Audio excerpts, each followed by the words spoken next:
Bonjour. Today we start a new chapter, chapter 3, Découvrir et utiliser les nombres premiers. This chapter is a long chapter in terms of the number of problems, but we will go through it fairly rapidly. What are les nombres premiers? You might have heard of this already. In English they're called prime numbers, or for short they're simply called primes. When in English, in a mathematical context, somebody talks about primes, P-R-I-M-E-S, they mean prime numbers, which is les nombres premiers in French. So what are les nombres premiers? Les nombres premiers, English prime numbers or just primes.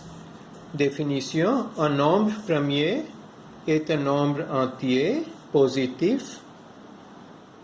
Positive, this is important. In the book they don't mention this on page 44, but this word should be there. Qui n'a que deux diviseurs, un et lui-même. So, let me open that particular page in the book. Here we are. Nombre premier, un nombre premier est un nombre entier positif, I've added there, qui n'a que deux diviseurs, un et lui-même. Liste des nombres premiers inférieurs à 65. So here they've written out the prime numbers, a list of prime numbers. 2 is a prime number, 3 is a prime number, 5, 7, 11, 13, 17, 19, 23, 29 and so on. These are prime numbers. Now, what do they mean? That means 2 can only be divided by 1 and by itself. So what is meant by divided by? Here we mean that it has only divisor, the divisor. Divisor in English, divisors. We saw that in the very first chapter that we did in this class, chapter 1 of Transmat Quatrième. That is a number that divides another number without leaving a remainder. So, for example, if you have 10, 5 is a divisor of 10, as well as 2 is a divisor of 10, as well as a 10 is a divisor of 10, as well as 1 is a divisor of 10. So these are numbers, prime numbers, which have only 2 divisors themselves and 1. So 7 can only be divided by 1 and 7. Only 2 divisors, 1 and 7.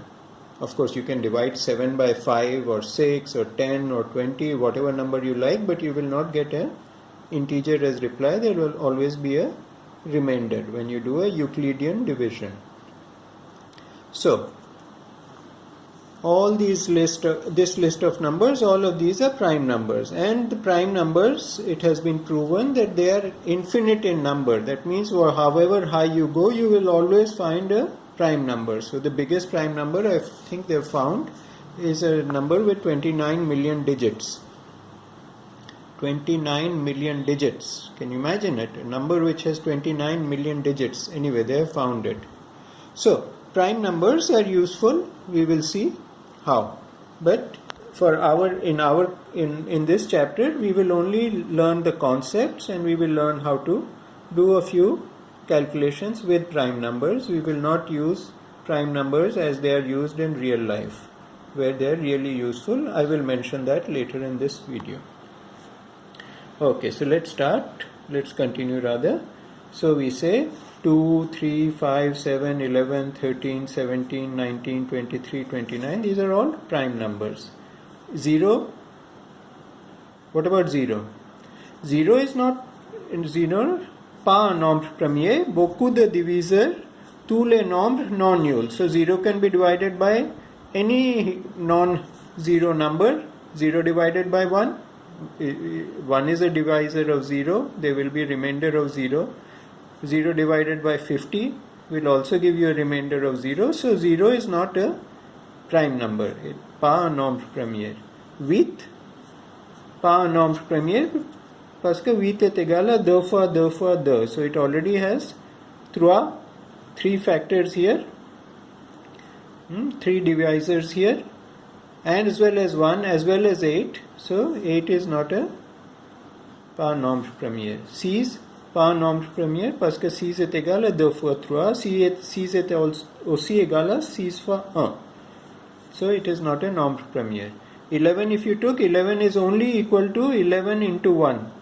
There is no other combination of numbers which will give you 11. 23 if you take, it's only equal to 23 into 1. There is no other combination of factors which multiplied together will give you 23. So a prime number, a nombre premier, is any number which can only be divided by itself and by 1. When I say divided by, I mean without leaving a remainder. It has only two divisors, 1 and itself. What about 51? Well, we know 51 is equal to 3 into 17. So therefore, 51 is also not a nombre premier. So, as I mentioned, there are an infinite number of primes. They're always discovering new and new primes. Partly they're useful, partly this is for academic and mathematical interest. What about 71? 71 is a nombre premier. Can you find any divisor of 71? No, it cannot be divided by 2, 3, 5, 7, 6, 8. No. So 71 is a nombre premier. So how do you determine whether a number is a nombre premier?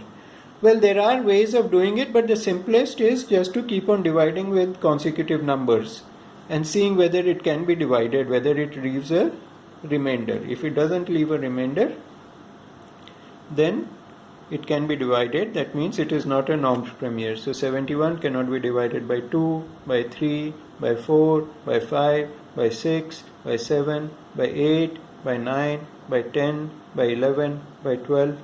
If you think about it, you don't need to try all the numbers. You only need to try the numbers that are prime numbers less than this. So 71 cannot be divided by 2, 3, 5, 7, 11.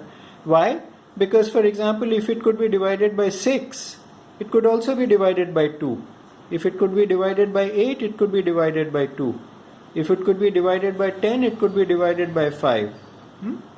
So, if it could be divided by 15, it could be divided by 3 or 5. So, basically what you have to do is you have to take number 71 and try dividing it with all the prime numbers that are smaller than this number. And if all of them cannot divide this, then it is itself a nombre premier. What about 1? Is it a nombre premier? It has, the definition is un nombre entier positif qui n'a que deux diviseurs, un et lui-même. So here it is un and lui-même also un. Now that's a little confusing, but by definition 1 is not a nombre premier. The better definition, alternate definition of a nombre of a prime number is a positive integer that has only two different divisors. So because 1 has got 1 and 1, they are not different, so that is why 1 is not a prime number. An integer that is not a prime number is called a composite number. So for example, 8 is a composite number, 6 is a composite number, 51 is a composite number, because they can be written as factors of other numbers. Okay, and one tip, no pair number greater than 2 is a prime number, because any pair number greater than 2 can be divided by 2, so therefore it will no longer be a prime number. 2 is the only prime number that is pair, because it can be divided by 2 and 1 and now no other numbers. So for example, I can say straight away 6 is not a prime, 12 is not a prime, 20,062 is not a prime, 50,000 is not a prime, and this long random number I have written is not a prime because it ends with 8. So it's a pair number, so this is a pair number, it can be divided by 2, so obviously it's not a prime. Okay, so this is the definition of the prime, and it is useful in many different fields of real life, and I will now come to that. Because one property of prime numbers is important and is used, and that is what we come to, and that is this second part of this j'apprends le cours, and that is décomposition en produit de facteur premier. Un nombre entier supérieur ou égal à 2 se décompose en produit de facteur premier. That means any number greater than 2 can be written as a factor of 2 or more prime numbers. And this combination, cette décomposition, est unique à l'ordre près. À l'ordre près means simply if the order, except for the order, this decomposition is unique. Now I'll explain what this is. It seems a little complicated. Here we are. So in the new page in my notebook, décomposition en produit de facteur premier. Every composite number, that is any non-prime number, can be written as a factor of 2 or more prime numbers. This decomposition is unique. So basically we'll take an example and we'll explain to you. 72 is a composite number, it's not a prime number. We know it is not a prime number straight away because it is a paired number. So 72 is equal to 2 into 36, we'll divide it by 2. So we divide it by the smallest prime number we know, 2 into 36, correct? Okay. This can be further divided into 2 into 2 into 18. 36 we divided it by 2. This we can write as 2 into 2 into 2 into 9 because 18 is now 2 into 9. And then we can write 2 into 2 into 2 into 3 into 3. So 72 is equal to 2 into 2 into 2 into 3 into 3. These are all prime numbers. So it can be written as 2 to the power 3 into 3 to the power 2. 1, 2, 3, 2 to the power 3, 1, 2, 3 to the power 2. And this is unique. This is what is meant, is this decomposition is unique. No other combination of prime factors, these are prime factors, factors that are prime numbers, for this number, for 72, you will only get these factors. This is the factorization with prime numbers. No other prime numbers will give you combination of prime numbers when multiplied by together will give you 72. Okay, here they say à l'ordre près. What that means is that you could write it as 2 to the power 3 into 3 to the power 2, or 3 to the power 2 and into 2 to the power 3. You could put this in front or you could put this in front. It means the same thing, that except for the order, each decomposition is unique. Let's take another one, 51. 51 is 3 into 17. We know straight away 3 is a prime number, 17 is a prime number. So 51 can only be decomposed into combination of primes, that is 3 and 17. Let's take 112. 112 we know is 2 into 56. Correct? If we divide this by 2, we get 56. 2 into 56. If we divide 56 by 2, we'll get 2 into 2 into 28. We can further write it as 2 into 2 into 2 into 14. We can further write it as 2 into 2 into 2 into 2 into 7. Now, all of these numbers are prime. You cannot factorize any one of them. So you can write it as 2 to the power 4 into 7. This is the decomposition of 112 into prime factors. Now you could do it another way also. It's a shortcut. It's more direct. You know 112 is 56 into 2. You know 56 is equal to 7 into 8 into 2. 56 is 7 into 8. Now you know 8 is 2 to the power 3. So you can do 7 into 2 to the power 3 into 2, which is 7 into 2 to the power 4. 2 to the power 3 into 2 will give you 2 to the power 4 into 7. Okay.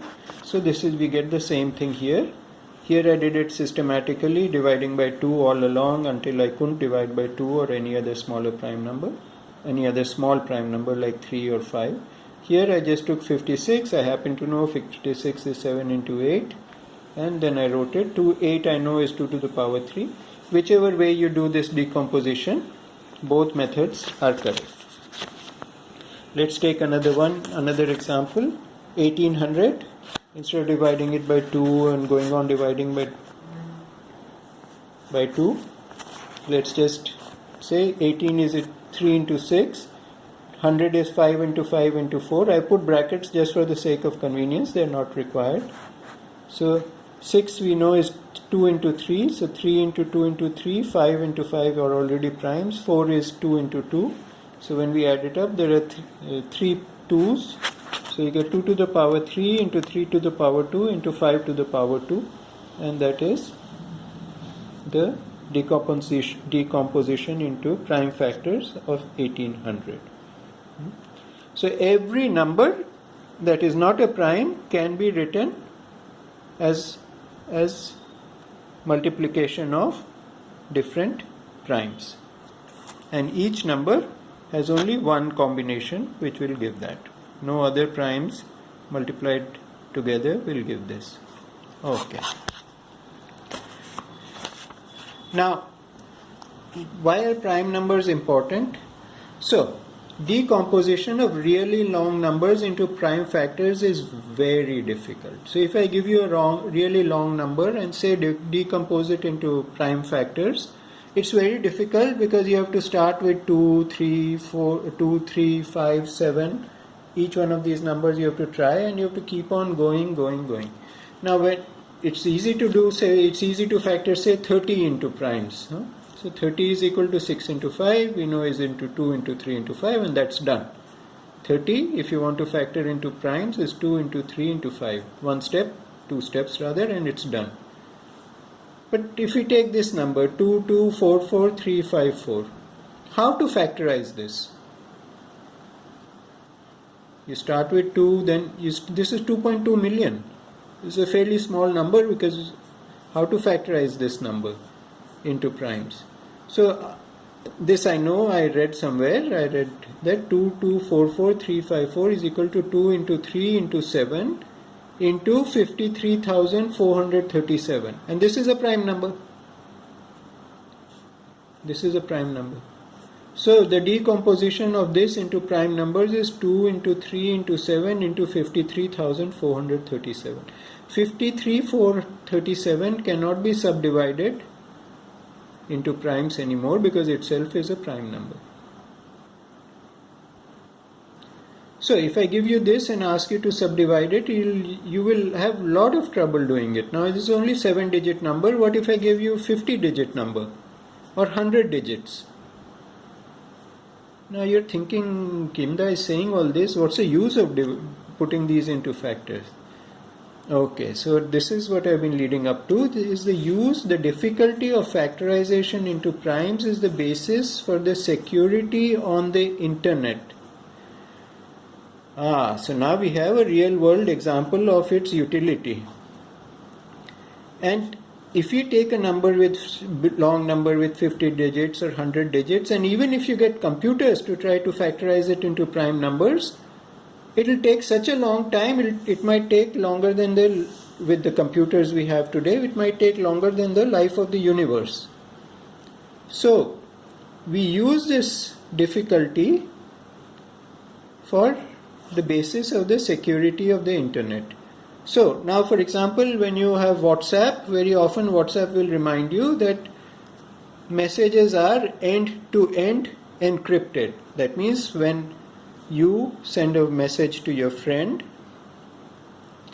anybody who, including the WhatsApp company, if they look at the message while it is going, in between they capture the message, they will not be able to read it because your phone when you sent it, or when your computer when you sent it, encrypted it, that is, jumbled it up in such a way that only the recipient, your friend, can decipher it and read what you said. So this is the basis of this is the basis for the security on the internet, and they all use prime numbers. So when your phone communicates with somebody else's phone over WhatsApp, immediately, and this all happens so fast behind the scenes, they establish an encrypted channel between the two devices, and then the message is sent. So if somebody intercepts a message in between, they will not be able to make heads or tails of it. And the way they do this is done is using prime numbers. Now, how it is done using prime numbers is beyond the scope of this class and of your understanding. But if you want to delve further into this, you can Google cryptography. Cryptography is encryption and prime numbers. If you just Google this, you will find a number of hits on the internet which will actually explain to you what is going on. For example, WhatsApp end-to-end encryption or internet banking. You don't want people say if on the computer you're doing internet banking, then your computer is connecting to the bank, and nobody in between should be able to who captures, say, your internet provider or any company in between should not be able to, even if they capture your what the messages you are sending and receiving, they should not be able to decipher those messages and read them. So, and also when you go on Google, when you enter an address in the address bar, you sometimes see a padlock on the left side, a closed padlock. I'll draw it here. It looks a bit like this. So that means that the communication between your computer on that web page you're going and the computer that is sending you that web page is encrypted. This is known as the HTTPS protocol, and all banking sites will use this, and now many and most non-banking sites also use it, because why should anyone know in between what messages are being sent back and forth between your computer and the computer which is supplying you the information that you're seeing on the screen. Okay, now the last part is this of this chapter. What we have to learn is fraction irréductible. Une fraction est dite irréductible lorsque le numérateur et le dénominateur n'ont pas de diviseur commun autre que 1. Basically, it means that see, if you have 84 over 30, you can write it like this, and you cancel out until you get to a point where you can't do any more simplification. So basically, une fraction irréductible, I think we saw this in the previous chapters also, in the previous book, simply means a fraction that cannot be simplified any further. That means here 14 and 5 do not have any common factors. So for example, if I took a different example, 72 fraction irréductible.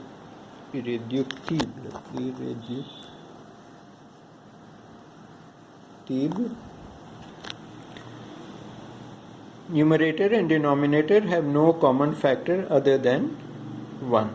So here I took 72 over 32. 72 is equal to 2 to the power 3 into 3 to the power 2. We did that earlier. 32 we know is 2 to the power 5. So if you have 3 to the power 2, 2 to the power 5, it comes to 3 to the power 2 over 2 to the power 2, which is 9 over 4.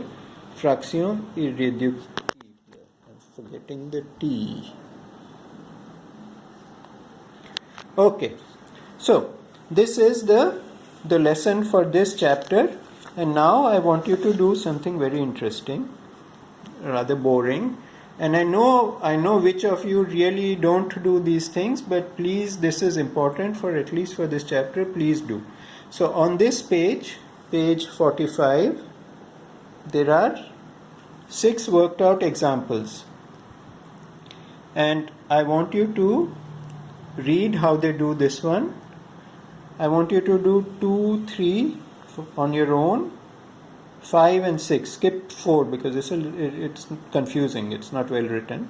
So 6 and 5, 2 and 3 you do on your own, and you check at the back of the book. This one is a worked out problem which explains how it's done here. Now I'm afraid that it doesn't explain how well it does it here. So when you reach this point, you can come to this point of the video, and I'm going to explain a little bit more. Here they say 12 is equal to 4 into 3, which is equal to 2 to the power 2 into 3. 18 is equal to 2 into 9, which is 2 to the power 2 into 3 to the power 2. On observe, curl a premier, multiple, non-null, comma. So this part is a little confusing where it starts on observe. And there's sort of taking a shortcut here. So what I've done is I've explained it here. 12 is equal to 4 into 3, 2 to the power 2 into 3. 18 is equal to 2 into 9, which is equal to 2 into 3 to the power 2. So if we expand this, 12 is equal to 2 into 2 into 3. 18 is equal to 2 into 3 into 3. Let's cancel. So 3 and 3 will cancel. 2 and 2 will cancel. So only 2 will remain here and 3 will remain here. So you cross multiply 12 into 3 and 18 into 2. So 12 into 3 is equal to 18 into 2. Essentially 12 into 3 is 36, 18 into 2 is 36. 36 c'est le PPCM, plus petit commun multiple. En anglais, least common multiple. So here in this problem, and if you haven't understood what I've said there, you come back to this part in the video when you are actually reading this. Otherwise, you might not understand what they're saying here. This is a simpler way of doing it. I prefer to use this method rather than this method, but this only works for small numbers. You might want to do for problem number 2 and 3 this method. Okay, and finally 2 in video problems. Is 1, 2, 3 a prime number? Explained. So see whether you can show that whether this is a prime number or whether you can show that this is not a prime number. And B, factorize 148 into prime factors. You start by dividing by 2 and so on and so forth. You see how you can do this.